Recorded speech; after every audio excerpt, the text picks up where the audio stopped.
সাল্লাল্লাহু আলাইহি ওয়াসাল্লাম তার সদ্য মা বাবাকে আল্লাহ তাআলা কবর থেকে জিন্দা করাইয়া নবীর হাতে কালেমা পড়াইয়া তাদেরকে মুসলমান বানাইছে।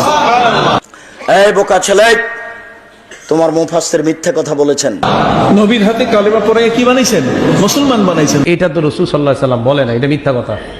আসসালামু আলাইকুম সম্মানিত দিনী ভাই ও বোন আমার, আমি আমার প্রায় ভিডিওতে একটি কথা বলে থাকি, আর সেটা হলো যদি আলেম সমাজ সতর্ক হয়ে কথা না বলে তাহলে কারা সতর্ক হয়ে কথা বলবে?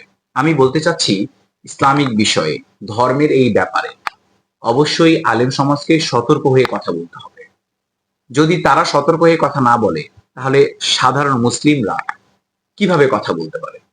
সাধারণ মুসলিমরা ভুল করতে পারে, ভুল তথ্য দিতে পারে, ভুল জ্ঞান অর্জন করতে পারে, ভুল ইবাদত করতে পারে, কিন্তু যারা আলেম অর্থাৎ জ্ঞান অর্জন করেছে, যাদের ইসলাম সম্পর্কে পরিপূর্ণ জ্ঞান আছে, তাদেরকে তো কম করে হলেও সত্য কথা বলতে হবে, সতর্ক হয়ে কথা বলতে হবে, কারণ তাদের এক একটা কথা নিয়ে সাধারণ মুসলিমরা ইবাদত করতে পারে। সাধারণ মুসলিমরা সাধারণত তাদের কাছেই যায় জ্ঞান অর্জন করার জন্য। সম্মানিত দিনী ভাই বোন আমার, আমি বলতে চাচ্ছি কফিল উদ্দিন সাহেব, তিনি শুধু আলেম নন, একটা সময় বাংলাদেশ ইসলামিক ফাউন্ডেশনের গভর্নর ছিলেন তিনি। ভাবা যায় এই মানুষটা যদি সতর্ক হয়ে কথা না বলে সাধারণ মুসলিম কোন দিকে যাবে? তিনি যে তথ্যটা দিচ্ছেন যে মুহাম্মদ সাল্লাল্লাহু আলাইহি ওয়াসাল্লামের পিতামাতাকে কবর থেকে উত্থাপন করে কালেমা পড়িয়ে মুসলমান বানিয়ে অতঃপর তাদেরকে কবর দেওয়া হয়, এই কথাটা আমার বিশ্বাস করতে কোথাও কোনো সমস্যা নেই যদি এই সম্পর্কে মুহাম্মদ সাল্লাল্লাহু আলাইহি ওয়াসাল্লাম একটিও হাদিস বলে যেতেন, অথবা তার মৃত্যুর পর সাহাবীরা, তবে তাবিরা, সলফে সালেহিনরা কেউ কোনো ব্যাপারে ইশারা ইঙ্গিত করে যেতেন, তাও একটা কথা ছিল। কিন্তু যেই ব্যাপারে পৃথিবীর ইতিহাসে কোনো হাদিস নেই, না আছে জাল জয়ীফ, সহিহ হাদিস তো অনেক দূরের কথা, এই সম্পর্কিত কোনো হাদিস নেই, সেইখানে আপনি কিসের জন্য এইভাবে মিথ্যাচার করছেন? সতর্ক হয়ে কি আপনারা কখনোই কথা বলবেন না? বলেন সম্মানিত দিনী ভাই বোন আমার, চলুন এ পর্যায়ে আমরা একটি তথ্যবহুল আলোচনা শুনে আসি, অতঃপর ছোট্ট কয়েকটি কথা বলে আমরা আমাদের ভিডিওটা শেষ করবো ইনশাআল্লাহ। রাসূল সাল্লাল্লাহু আলাইহি সাল্লামের বাবা মা কি জাহান্নামী নাকি জান্নাতি? রাসূল সাল্লাল্লাহু আলাইহি সাল্লাম জাহান্নামের কথাই বলেছেন। রাসূল সাল্লাল্লাহু আলাইহি সাল্লাম মায়ের জন্য সুপারিশ, ক্ষমা চাওয়ার অনুমতি চেয়েছিলেন, আল্লাহ ক্ষমা চাওয়ার অনুমতি দেননি, বাপ মা জান্নাতে যাবে না। তবে রাসূল সাল্লাল্লাহু আলাইহি সাল্লামের পিতামাতা জান্নাতি, এ বিষয়ে সুস্পষ্ট কোনো হাদিস নেই। আল্লাহর নবী বলছেন আমার বাপ জাহান্নামী, বাপ মা জাহান্নামী। সহিহ মুসলিম 203 নম্বর হাদিসটা খুলেন, আপনি যাবেন কোথায়? আল্লাহর নবী সাইয়্যিদুল মুরসালিন মুহাম্মদুর রাসূলুল্লাহ সাল্লাল্লাহু আলাইহি সাল্লাম তার বাপ মার জন্য দোয়া করতে পারেননি, ওরা মুশরিক হয়ে মারা গেছে। তাই সহিহ মুসলিম কিতাবুল ঈমান বাব শাফাতুন নবী হাদিস না 298।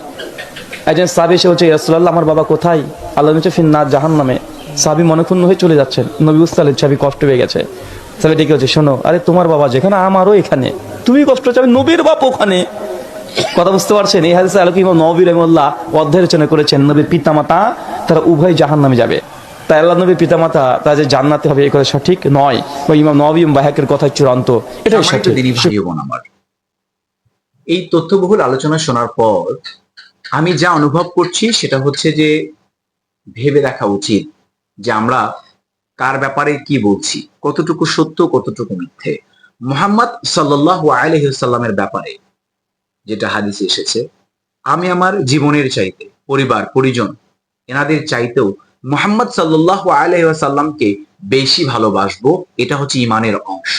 অর্থাৎ আমি আমার জীবনকে যতটা না ভালোবাসি, আমি আমার পিতামাতাকে যতটা না ভালোবাসি, তার চেয়ে বেশি ভালোবাসতে হবে মুহাম্মদ সাল্লাল্লাহু আলাইহি ওয়াসাল্লামকে, আর এটা হচ্ছে ঈমানের অংশ। যদি বাসতে না পারি তাহলে আমি উম্মত নই। সম্মানিত দিনী ভাই বোন আমার, আমি বলতে চাচ্ছি তাকে ভালোবাসা মানে এই নয় যে আপনি তার পক্ষপাতিত্ব করতে গিয়ে মিথ্যাচার করবেন। যেখানে মুহাম্মদ সাল্লাল্লাহু আলাইহি ওয়াসাল্লাম তার পিতামাতাকে নিজেই জাহান্নামী বলে গেছেন মুশরিক, তিনি বলে গেছেন যে আমাকে অনুমতি দেওয়া হয়নি আমার পিতামাতার জন্য দোয়া করার, সেইখানে আপনি জোর করে বলছেন যে তার পিতামাতা জান্নাতি। কেন ভাই, কেন মিথ্যাচার করতে হবে? কাউকে ভালোবাসা মানে তার পক্ষপাতিত্ব করতে গিয়ে আপনি মিথ্যাচার করবেন, মোটেও এমন নয়। এমন হাজার লক্ষ কোটি বিষয় রয়েছে মুহাম্মদ সাল্লাল্লাহু আলাইহি সাল্লামের পক্ষপাতিত্ব করতে গিয়ে, হাজারো সত্য বিষয় রয়েছে। তার শান মান গুণ যদি আপনি গান সারা জীবন গিয়ে শেষ করতে পারবেন না। তিনি তো এমনি সম্মানিত, তাহলে তার পক্ষপাতিত্ব করতে গিয়ে কেন মিথ্যাচার করতে হবে? ভাই আমার, সম্মানিত দিনী ভাই বোন আমার, আবারও শেষে এই কথা বলছি, আলেম সমাজকে সতর্ক হয়ে কথা বলতে হবে।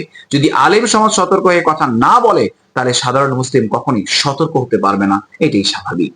সম্মানিত দিনী ভাই বোন আমার, এই পর্যায়ে মহান রবের কাছে প্রার্থনা করব, আল্লাহ যেন আমাদের প্রত্যেককেই বুঝে শুনে জ্ঞান অর্জন করে ইসলামকে পরিচালনা করার তৌফিক দান করে, পাশাপাশি পবিত্র কোরআন এবং হাদিসের আলোকে নিজের জীবনকে প্রতিষ্ঠিত করে সেই অনুযায়ী পথ চলার তৌফিক দান করে। এই আশায়, এই কামনায় আজকের এই ভিডিওটা আমরা এখানেই শেষ করছি। আবার দেখা হবে ইসলামিক নতুন কোনো ভিডিওতে ইনশাআল্লাহ। ততক্ষণ পর্যন্ত মহান রব আমাদের প্রত্যেককেই ভালো রাখুন, সুস্থ রাখুন। আসসালামু আলাইকুম ওয়া রাহমাতুল্লাহি ওয়া বারাকাতুহু।